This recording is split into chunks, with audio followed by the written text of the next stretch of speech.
মহামান্য বিচার, আপনাকে বলছি, দেশের সংবিধান আপনার কলমের সর্বোচ্চ শক্তি দিয়েছে। এই গণতন্ত্রের সর্বোচ্চ শক্তি আপনার কলমে দিয়েছে দুটি দায়িত্ব পালন করার জন্য। এক, অপরাধীকে শাস্তি দেওয়া, আর দুই, নিরপরাধীকে রক্ষা করা। 2016 সালের পশ্চিমবঙ্গের শিক্ষক নিয়োগ দুর্নীতি মামলায় আপনি দুটি দায়িত্ব পালন করতেই ব্যর্থ হয়েছেন।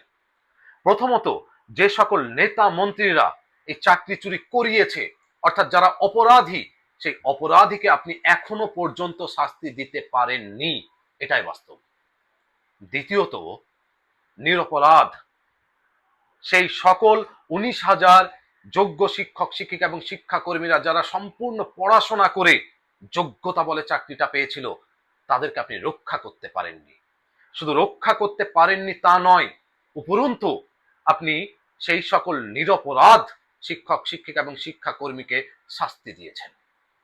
নিরপরাধকে শাস্তি দেওয়ার জন্য সংবিধান আপনাকে সর্বোচ্চ শক্তি দেয়নি।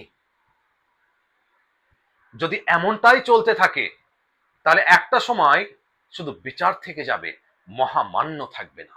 সাধারণ মানুষ এই বিচার ব্যবস্থা থেকে, বিচারের উপর থেকে আস্থা হারিয়ে ফেলবে।